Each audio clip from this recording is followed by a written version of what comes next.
managing people is like pushing a rope. Who in the room likes to be managed? And they're like, do we raise our hand for this or not? I'm like, when a guy like me says, what do you think?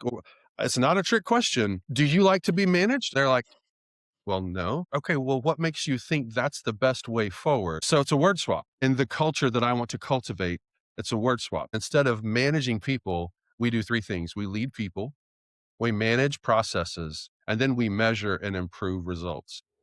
This is the Chamber Chat Podcast, the show dedicated to chamber professionals to spark ideas and to get actionable tips and strategies to better serve your members and community.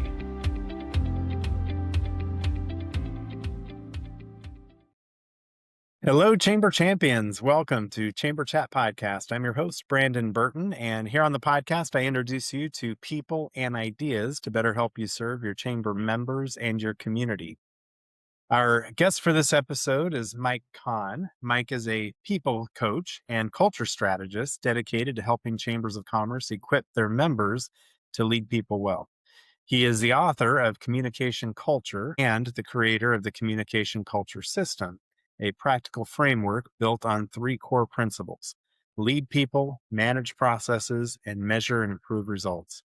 With more than 1,500 paid speaking engagements under his belt, Mike brings real-world, hands-on experience to chamber leaders who want to reduce friction, strengthen engagement and alignment, and build healthier, more effective organizational culture across their membership. But Mike, I'm excited to have you with us today here on Chamber Chat Podcast. I'd like to give you an opportunity to say hello to all the chamber champions who are out there listening. And if you would, share something interesting about yourself so we can all get to know you a little better. Absolutely. Thank you, Brandon. I appreciate it. It's an honor to be here. Probably the thing that as I've watched and listened to a few other episodes, I thought if I ever get to be on this podcast, what would I say is interesting about me? And then I had to swipe left, swipe left. No, that's probably not as interesting as I would want it to be. Especially you've had some amazing guests that have kind of a nice curveball that came out of nowhere. So for me, I would say the thing that I think is kind of interesting is that I think you wouldn't notice just by looking at me is I'm a beginning tap dancer. Oh, okay. I wouldn't have guessed it, but that's awesome. Now, I don't know what the statute of limitations is on beginning tap dancer, but I'm going to ride that wave as long as I can. I grew up watching Gregory Hines tap dance, and I thought, oh, that'd be an amazing thing to do, but I never really cared to do it. But then when I saw Richard Gere in the movie Chicago, and someone comes out and says, and now it's time for a tap dance, I'm like, I want to do that. And so Yeah. in my mid 40s, I prepaid 7 lessons to my tap dance teacher because I knew I would chicken out if I didn't have some skin in the game. And so anyway, that is true. There is a YouTube video, Mike Conn tap dancing debut. Now, here's the disclaimer. It's 2 minutes and 28 seconds of your life you'll never get back. So, Right. Beware, viewer, beware. yeah, exactly. So I think you can claim that you're a beginner until you make it to Broadway or get on the Tonight Show or sign your first movie deal. So I So think I'm you've I'm got some I'm still runway. under the umbrella then. All right. That's good. Yeah, you're good. That's awesome. Well, tell us a little bit about your consulting and coaching company offerings and what it is that you do to help those as far as the communication elements go. And I appreciate that. My business really started at a chamber banquet, an annual chamber banquet here in our town. I wasn't a member of the chamber yet. I was doing some speaking gigs. I'd served in the church for about 2.5 decades, and I was still serving in the church and still also doing some conversations with people. They called it maybe people coaching. We're not sure exactly what it is, but our people my team's not functioning like a team. Can you help me? And I said, yeah, sure. So I got the opportunity to go in there. A buddy of mine bought a table for a chamber event and I went to it and it was kind of cinematic, at least in my mind. And at one point I thought, you know what? And I even nudged him and I leaned over and I said, hey, listen, here's what I know. Mike Conn Coaching and Consulting, the international headquarters are going to be right here in Duncan, Oklahoma. And he was like, "Oh, that's great. Hey, Mike, can you pass me the water?" Like it was kind of fun, but I say it was wasted on him. He had already hired me to come in and speak to his team. He was an insurance agency owner. And the first time it was like, well, Mike, you talk to students in schools. This is kind of how it began. I started doing social emotional learning issues in schools. And so I went to the 5th grade teacher at a local elementary and I said, listen, well, I was still in church staff. I said, your fifth graders have developed a reputation and it ain't great. Can I have 30 minutes with them before they go to middle school next year? And she looked me dead in the face and said, no, but I'll give you an hour. And so we scheduled a time. It was in May, and I'm not saying that, we needed some filler time. What I'm saying is she invited me in. I brought a stool. She locked the door behind me. I'm kidding, kind of kidding. So I go in with these fifth graders and I delivered a talk and I had a note card that had four things on it. And one of them was, I'm a dude in Duncan who's for you. And I think you need to know that. Another one was, you're entering the most selfish phase of your life, dot, dot, dot. So make great choices. And there were two other things that I'll leave out for now. When that all started, I came back. That was in May. I came back in August, same teacher, and I said, "You know how I did the talk last year, at the end of the year?" She said, "Well, could you do one at the beginning and at the end?" I said, "Well, I'm not homeroom parent material, but I think I could maybe offer some service in this way." She said, "Okay." And so, what would that look like? And then I came back over the weekend with a 9-session framework on leadership that was built for fifth graders. She's like, wow, this is amazing. Hold on. And she went and got her teaching partner and said, do that whole spiel again. So I did it and they said, okay, could you start this next week? And I said, I mean, yeah, sure. And that began what has turned into 934 sessions in public schools since September of 2016. And Uh, so my buddy who invited me to that chamber banquet, he said, Mike, so you help students navigate social emotional issues. That was after about 120 sessions. I said, yes, sir. And he said, that sounds a lot like developing soft skills in the workplace. Could you come talk to my customer service team? And on the outside, I said, absolutely. And on the inside, I'm like, oh dear God, I hope so. Like, how's this gonna go? I'm used to playing home spoken games like with an entrepreneur. me. Yeah. Yeah. So that began a beautiful thing that's now turned into Mike Conn Coaching Consulting. It's got two main branches of the tree, so to speak. And what I've learned, I got my first church job in 1996, and what I've learned is people are people are people, and we can be very vocal about things that we won't take, we won't accept. You can't, you can't, it's easy to put our fist in the air and say, we're not gonna take it. Like we're quick to do that. But when one of the issues that we have a hard stance on hits close to home, then it changes everything because people are gray. And so when I first started with this business, I had a business coach. It was actually right after COVID, and he said, "Mike," at this point I'd done about 500 talks, and I was very, very comfortable with it. And he said, "Hey, Mike, you're not a leadership coach." I'm like, "Okay, great." He goes, "Hey, Mike, you know what else you're not? You're not a culture coach." I'm like, "Awesome." And he said, "Do you want me to tell you what you are?" I said, "Yes, and I need you to hurry because those are the two words that I've used the most to tell people what it is that I do." He said, "Mike, you're a people coach. And when you invest in people, you know what happens? Their leadership increases exponentially. And when you help leadership increase exponentially on an individual level, an organizational level, a community level, then the culture just gets better and better and better." I said, "Okay." He said, "Do you feel better now?" I said, "Yeah, a little." He said, "Mike, I'm just saving you. If you say I'm a leadership coach, then everyone sees you and John Maxwell in a ring and it's you against him. Who do you think is going to win that one?" I'm like, Yeah. he he said, "It's probably not going to be you." So, anyway, that shout out to Kev on that, my business coach. So that really kind of got me into looking for ways to see, okay, how could I help organizations who are led by people, they serve people, and they're built by people? How can I help them be better with the people that are in the building? And so that really led to me diving deeper into this. Yeah. No, that's a great setup and background.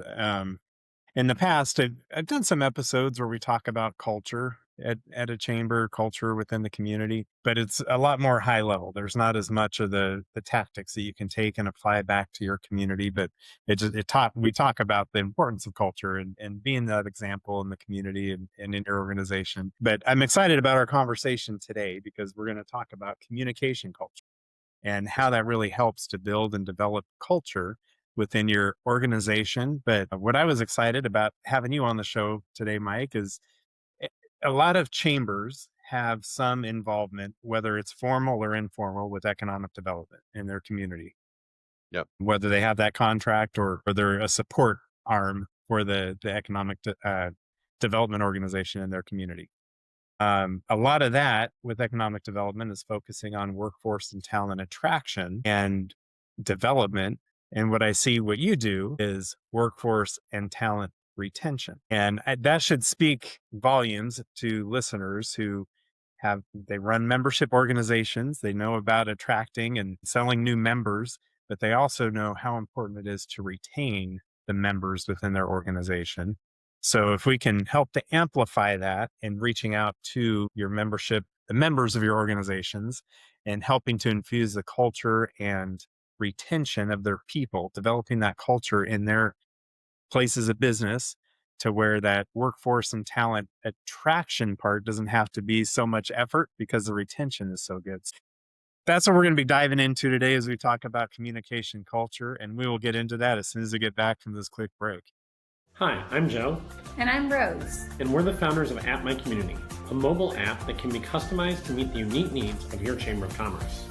When we started At My Community, we envisioned a tool that would help communities thrive by simplifying communication and enhancing engagement. Chambers of Commerce face unique challenges, and we're here to help you tackle them. At My Community helps the Evergreen Area Chamber of Commerce to create an app that keeps tourists informed even when their office is closed. They provide 24/7 access to local business information, which helps support the local economy and community engagement. In Rocky Mountain House, we helped the Rocky Chamber create an app with dynamic itineraries and digital resources for tourists, increasing local business engagement. The app has become an essential tool for the community, promoting events and boosting visibility for local merchants. Today, we empower more than 200 chambers of commerce, campgrounds, and RV resorts to streamline communication, informing members about events, sharing business updates, and providing a digital hub for the community, all in one convenient app. When you partner with At My Community, our team works closely with you to create an app that meets your chamber's unique needs. As your community grows, our app evolves with you. We are here to ensure you engage effectively with your members and streamline your operations. Schedule a demo today at atmycommunity.com. We can't wait to meet you. Are you ready to take your organization's funding to the next level? Hi, I'm Clint Neesmith, CEO of Resource Development Group. As a Chamber of Commerce or economic development organization leader, I know you understand the value of working with experts who understand your world. And that's exactly what RDG does best. For over 30 years, RDG has specialized in fundraising for EDOs and chambers. We bring cutting-edge strategies tailored to your organization, whether you're just starting out or gearing up for yet another new funding cycle. Importantly, our firm executives are hands-on from start to finish, from the feasibility study to the successful conclusion of your fundraising campaign, and our team brings deep industry roots and national expertise to every engagement. No matter the size of your community, RDG delivers data-driven, innovative revenue solutions, reinforcing ROI to investors and making sure your vision becomes reality. At RDG, we proudly build organizations that build communities. Visit us today at rdgfundraising.com and let us partner with you, building a stronger future for your organization and the community you are working to grow and develop.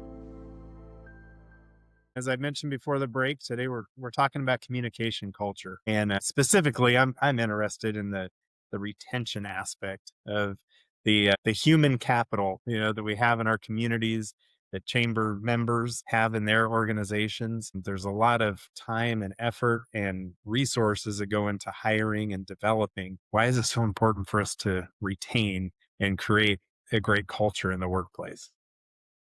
Man, I think that's a great question. And there's this thing that sits in the blind spot of a lot of the employees slash team members in the organizations. A lot of times they think, okay, I got in, but now they're just looking for a reason to let me go. And I know that the posture changes, some of the conversations change. I'm a big believer in the locker room. I believe it's the most important room in every organization. And a lot of people say, well, wouldn't that be the conference room? Wouldn't that be the training room? Or they're like, we don't have a locker room. Yeah, tell us about that. I mean, I played football, but I don't know. No. The locker room is everywhere. Like as soon as you get out of your car and you're walking into the building, or if you're remote, as soon as you get into your space, or the conversations you have with yourself about the good people you're going to be having conversations with later, that's all the locker room. And I get hired for two reasons: to keep the locker room from becoming toxic, and then remove the blind spots from the leaders. And what happens a lot of times, there's this one organization I'm thinking of now. I go in there on the last Friday of every month for about 5 years, and the the owner does his meeting, and then he says, well, we got Coach Mike in the back, and I kind of knocked you down, and he's going to kind of pick you back up, and whatever. It's kind of a shtick now, back and forth. But I say in that, and I would say to every organizational leader who is listening to this, we don't hire people so we can fire them. Right. That it costs too much. It costs too much to advertise, to replace them. I mean, according to Gallup, I think is the stat I'm thinking of the most. It costs like 150% of their salary to replace them. But an employee or a team member, they're not thinking that way. They're thinking, oh, well, if I don't jump through all the hoops, oh, okay, well, here we are in 2026 or whatever year you listen to this. Like, and they're just looking for a reason to let me go. That's not right. Like, that's stinking thinking. Listen, I don't, as a business owner, I don't hire people so I can look for the first opportunity to fire them. What a Right. ludicrous business model that would be. So what we've got to do is we've got to cultivate the culture. People say create culture, and yes, you create, but you only create something once. And then the rest of the time you cultivate it. Cultivate's simply a farming term that means control what you can control. And when I think culture, because everybody's got their own definition of whatever that may be, and that's fantastic. I love to bring common ground definitions so we can all get to a same place of what we're talking about. And for me, culture is simply the way we do what we do and the way we allow it to be done. But that's not how I hear it. That's what I said. That's how it is in my book, Culture 101, the way we do what we do and the way we allow it to be done. But the way I hear it is, this is how we do it. Like it's such a, You because, practiced that a few times. I mean, I can hear listen, it. Yeah. I mean, let me tell you that I was born, or I was in life in 1995 without telling you. Like Montel is always in my mind. And I do get some people sometimes like, are you the guy who talks about culture with 90s one-liners? Yeah, that's me. That's for sure a category of one, right? Like if you're looking to try to separate yourself, that's one of the ways to do it. Maybe not preferred, but that's one of the ways to do it. But when we talk about culture, it's the way we do what we do and the way we allow it to be done. Okay. And what I hear a lot of organizational leaders say, they literally say this. They say, hey, Mike, I need to manage my people better. I need to manage my people, manage people, manage people, manage people. And to me, words are kind of important to me. Yeah. And especially with what I want to be known for and what I want to become the best in the world at, words are incredibly important to me. And what instead of like finger in your face, angry eyebrows, like that's not who I am. That's not what I do. So I put my arm around or come close and say, hey, when you say managing people is like pushing a rope. Well, let me back up. And then I say, who in the room likes to be managed? And they're like, do we raise our hand for this or not? I'm like, when a guy like me says, what do you think? Or who in the room feels like, it's not a trick question. Do you like to be managed? And they're like, well, no. Okay, well, what makes you think that's the best way forward? So it's a word swap, right? And the culture that I want to cultivate, it's a word swap. And instead of managing people, we do three things. We lead people, we manage processes, and then we measure and improve results and production. And when we focus with leading people, that really kind of parts like the Red Sea. Like it's like people who have been trained to lead people, and then also what I refer to as the widget maker's path to management. The widget maker was really good at making a widget, and then someone said, here's $5 or $500, whatever, for your widget. What'd be better than one widget is multiple widgets. Can you make more widgets? And they're like, well, sure. And so they pay for more widgets. And then so the widget maker's like, man, I'm really enjoying this. And then someone who needs a bunch of widgets all at one time says, hey, we want you to oversee the widget making. And they promote them to the chief widget maker. And then the chief widget maker, who was really good at making widgets, but has no people skills, no interpersonal skills, no leadership training, feels like they got pushed into the 9-foot deep end of a pool with no life jacket, and they're just managing people the way they were managed whenever it was before, instead of leading people. That's a tremendous distinction. And when I've shared something similar to that with some of the chamber executives that I've had the privilege to have conversations with, they're like, "Oh, the widget maker. Yeah, we've got some of that." And I had a conversation just last week with a nice lady in the HR department. She said, "We've got 27 new middle managers. And I would say of those 27, probably 19 came to that through that widget maker path or whatever you just described." And then she said, "What do we do with that?" And then I smile and I say, "Well, it sounds like you're looking to cultivate the culture, control what you can control around the area of communication. And the goodness for you is I happen to be the guy who wrote the book about that communication culture. And so I'm happy to help. It's 46 bite-sized chapters with 40 blind spot alerts because we've all stepped in something we didn't see coming. And it's written on a 6th grade reading level. And I did that on purpose because I want everybody to be able to understand the conversation and take at least one thing. I'm a big believer in putting handles on hope. And what I know is true is the only difference in any tool is the intent of the person who's holding it. Like this, in just the wrong person, everything looks like a nail when you've got a hammer, right?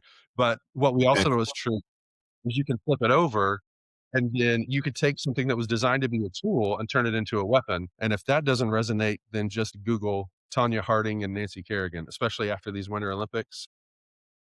It's one of those things that I come to leaders and I say, it matters what you say, and it matters more the way that it's received.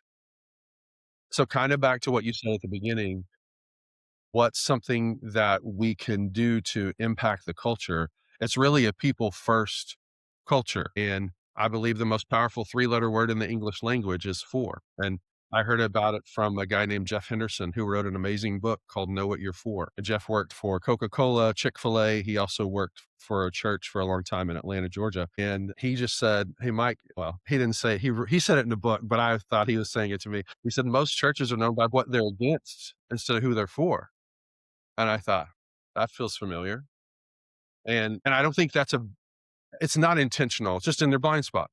And what I've discovered, the more I get to engage with people, the short people in the schools and the tall people, wherever, that's not a church people thing. That's a people thing, because it's much easier to be known about what we're against. And we can have what I call social media courage to go in and leave comments and Right. never have to identify that I said that thing about that person. So that's why if Jeff were sitting beside me on this podcast, I would say, "Jeff, that's a great question. Who are you for?" It's a great question. And I turn up the dial and ask it a little bit differently. I think a good leadership question is, who are you for? And I think a better leadership question is, who knows that you're for them? And so that is the target that I try to coach and lead leaders, organizational leaders, new managers, CEOs, whatever, anyone who has at least one person reporting to them. What you say is important. And what's more important is how it lands, how the people who you are leading, do they know that you're for them? Because when they do, then feedback is something different. My talk on feedback is the human pinata. Because if your feedback's not designed to build up and encourage, it's not feedback, it's target practice. Well, I get about 70-30 engagement with that. The 30 is the people who are like, nope. But the 70 is like, man, that totally resonates with me. Yeah. And it's not as much about what you say. You and I could say the exact same script. But if I'm investing at least 10 minutes a day and making sure that Brian, who reports to me, knows that I'm for him, then and I don't know. I think you grew up in California, right? So I don't know how it Correct. was with your principal in elementary school. Whenever Mrs. Howard was my principal in elementary school, and whenever we would hear her come on the intercom and say, "Mrs. Payne, please send Michael Conn to the office," everyone said, "Ooh." They didn't think I was going to get a pizza party. They knew, but it's that same thing that they've already identified it. They already had that experience, and whether their name was called on the intercom or it wasn't, they had that same reaction that you did. So I appreciate Yeah. the participation. I don't know if you could audience, but like to me, we're swimming upstream because Yeah. that's everyone's experience. So instead of anger, eyebrows, finger in your face, do this way because I said so, then it's a leadership thing, and we're trying to lead them and guide them to do what's best for them, best for the organization, which of course is going to be best for the leadership as well.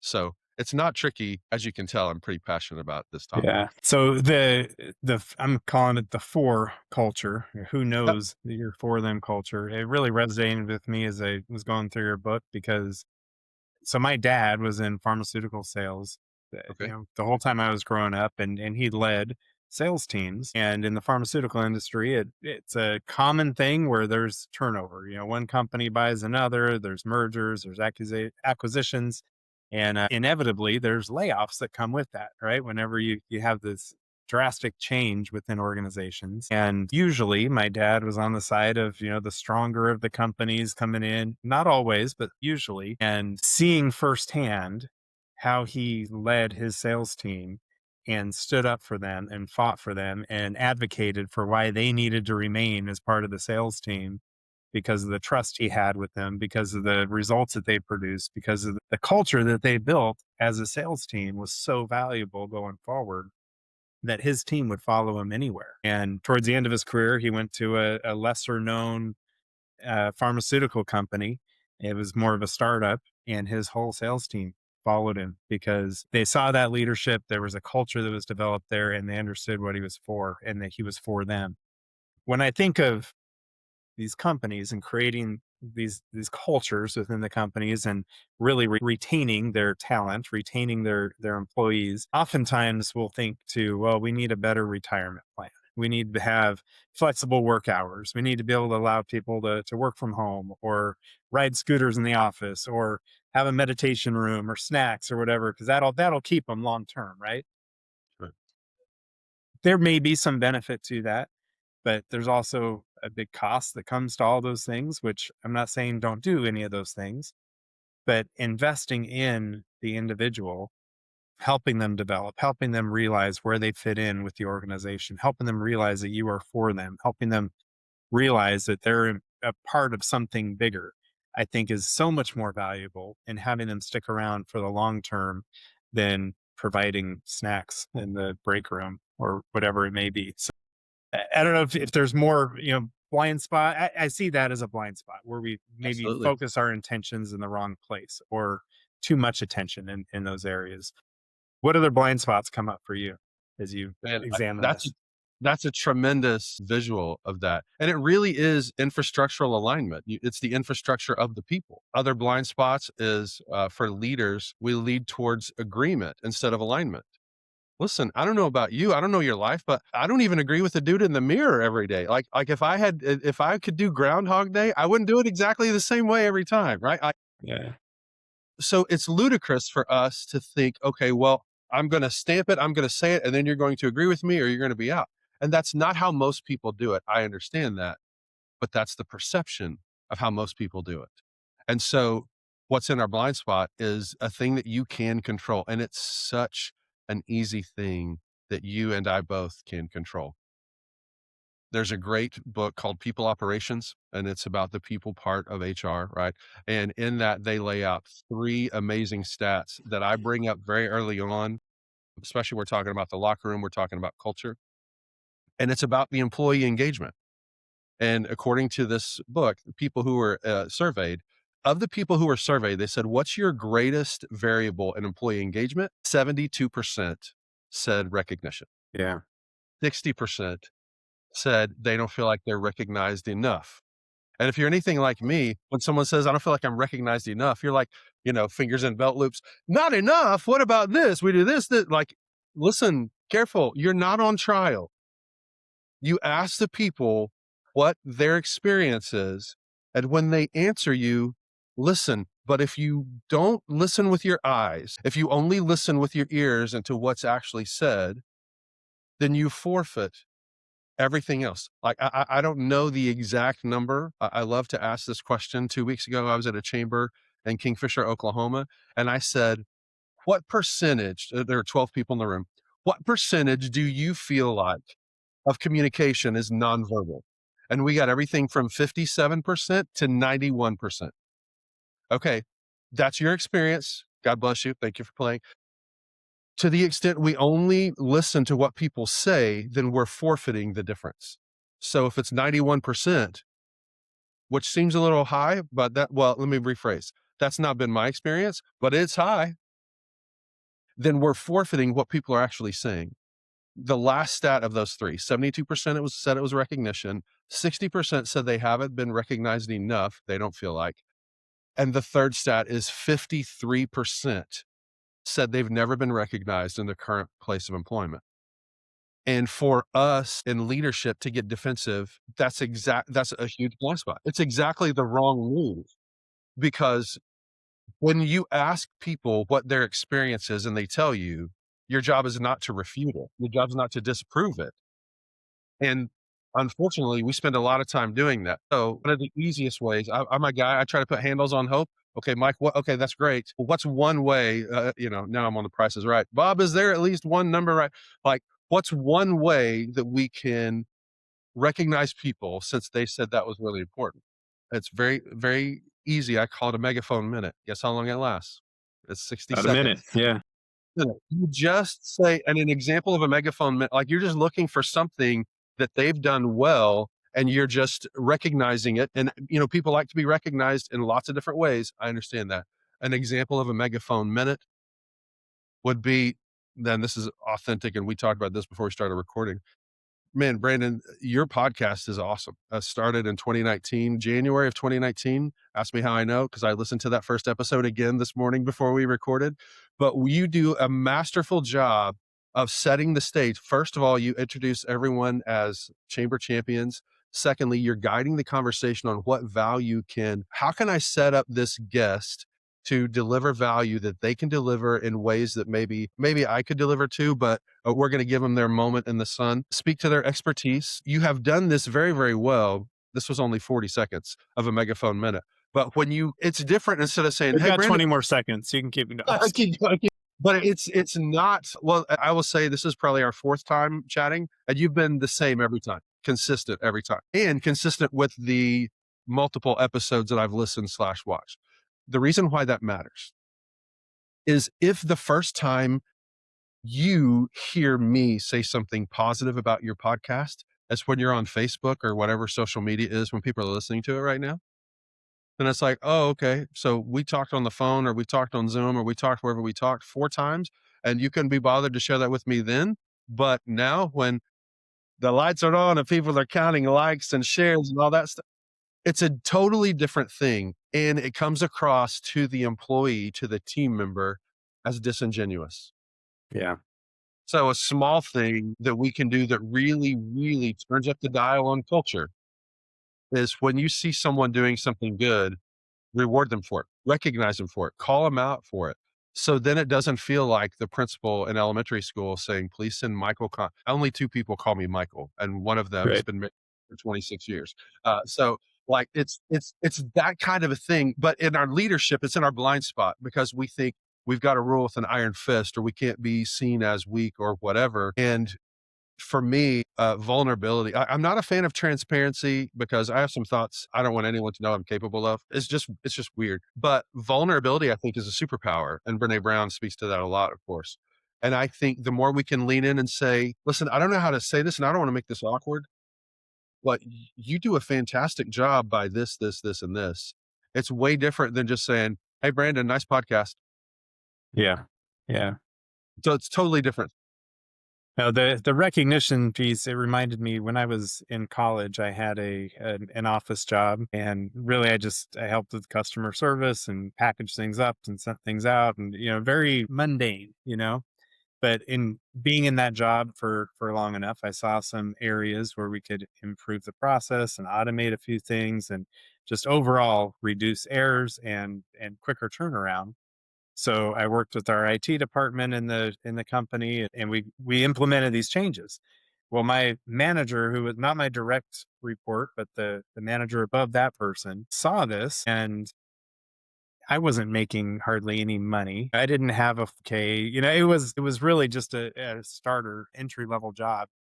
But this manager, 2 levels above, he saw it and he came one day and it was just a certificate that he made on his computer and printed out in the office, and probably got the frame for it at the dollar store.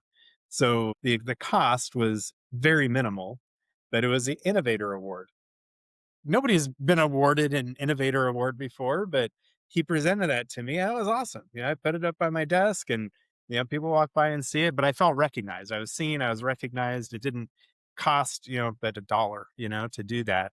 And it goes a long ways. But I wanted to ask you, Mike, as we start to wrap things up, I wanted to see what kind of tip or action item you might have that you would share for those listening who want to take their organization up to the next level. Well, again, I really enjoyed the conversation, and what you just articulated to me, what you articulated for us with the Innovator Award, it's really what I want to be known for.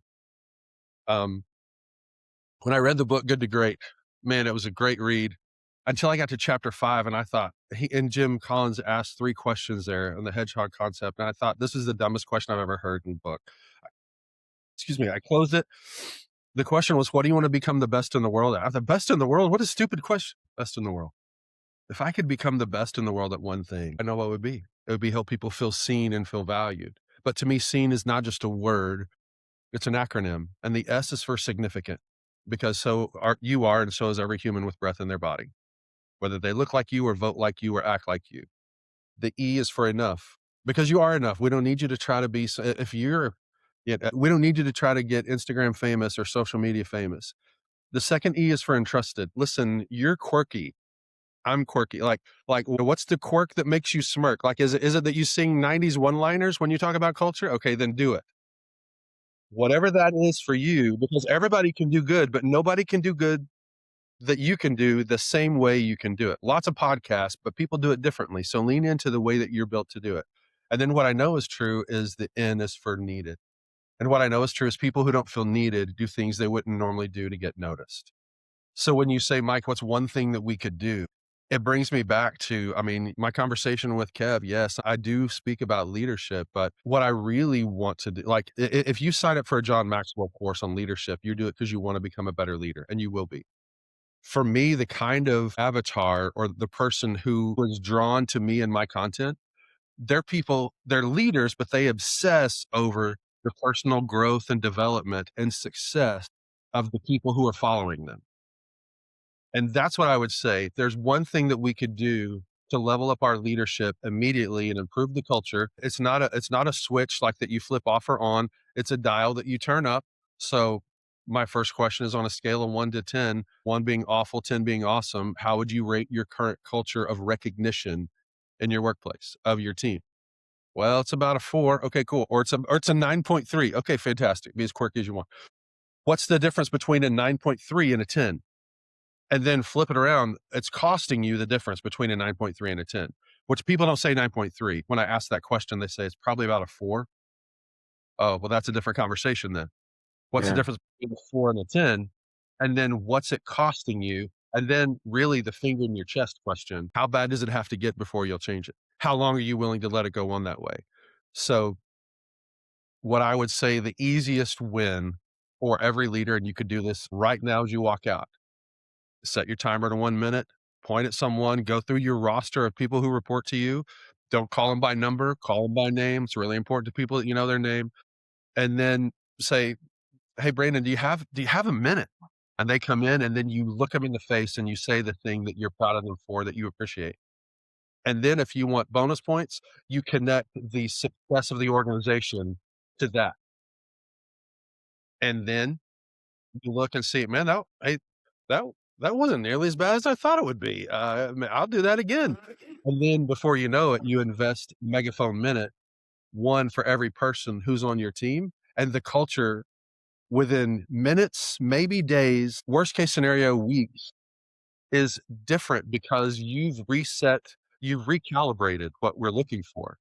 And instead of looking to find what's wrong, people now are looking to recognize and reward what people are doing well. Yeah. I could more hours on that, but I know that's not in our time budget today. Right. I love how actionable that is, though, and maybe people need to listen and skip back a few seconds, 2 minutes or so, and then listen to that again because it is very actionable and will make a difference. And I love that, the way you present things is there are actionable things you can take and do to implement in your organization, whether it's the chamber itself or helping to foster within your member businesses. Mike, everybody I have on the show, I always ask them, how do you see the future of chambers of commerce and their purpose going forward? I love that. I love that question. And I believe the chamber and the local public school are the two entities in every community that make the biggest impact because of the tremendous impact they're already making. So that's why my business model, I go try to partner with the local chamber and then local schools, local businesses, nonprofits, whatever. That's how much I believe in what I'm saying. And so when I look at the future of the chamber, I see the incredible opportunity should you choose to accept it in the full Mission Impossible way, right? Right.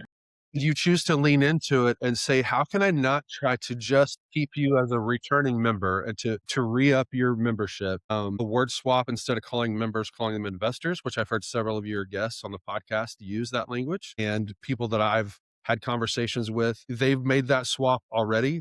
I really could give a 10-minute answer on this. I'll bring it back to one line and I'll say what I believe the future of the chamber is for the people who lean into the people aspect of it. Then I think not only is retention, because retention and turnover are not the same thing. There may be two different sides of the same coin, but the more we lean into the people side, the more retention. It's very, very active, and the more turnover kind of dissipates because it's what we're leaning into. So the more the chamber can be the encourager, the conduit, the lab that gives resources to the businesses who are stretched way too thin and they don't have an HR team. They are the HR team. They're also the chief toilet scrubber and the trash taker outer. They do all of that together. The more that the chamber can position it, you're already in the great position to serve them and encourage them. It's really advocate, connect, and grow, right? And to be Yeah. able to lean in and help people, give them something to work towards. And I know your audience is going to keep doing it. I love that. Well, Mike, I appreciate you spending time with us today on Chamber Chat Podcast. I appreciate the '90s references, the Montel cover solo, the Mission Impossible reference, and the Nancy Kerrigan, Tanya Harding reference. I mean, just pulled right out of the '90s, makes me feel like a teenager again. I love it. I want to give you an opportunity to share any contact information for listeners who may want to reach out and connect with you, or even bring you on and hire you and tap deeper into your brain and the resources that you have to share. Man, I appreciate that. Thank you, Brandon. Again, I've had a great time today. I'm on LinkedIn at Mike Conn. It's a good place. I'm on Instagram. Instagram DMs is where a lot of conversations happen. Some people like to text the old fashioned way. I'm happy to, my cell phone number is 580-952-9229. And for those good folks who love email, it's Mike at Mike Conn Coaching. And for those who say, but do you have a website? Well, MikeConnCoaching.com. And whatever is your preferred method of communication, I'm not difficult to find. That's perfect, and we'll get that all in the show notes. And for those listening, we are working on some sort of an offer for listeners of Chamber Chat. So if you wanted to go to chamberchatpodcast.com/Mike Conn and find that there as well, and see what all Mike can do for you and your organization, and really to help your member businesses retain their talent that they've worked so hard to attract. But Mike, thanks again for spending time with us today. This has been a great compliment. I really appreciate you and everything you provided. Thanks, Brandon. It's my pleasure, man. If you are a chamber professional, be sure to subscribe to Chamber Chat Podcast on your favorite podcast app or now on YouTube so you never miss a new episode. New episodes are released each week and delivered right to you. If you're finding value in the podcast, please take a moment to leave a rating and review on Apple Podcasts, Spotify, or wherever you listen. It really helps others discover the show. And most importantly, share Chamber Chat Podcast with your colleagues in the industry so we can continue to grow and strengthen the chamber community together.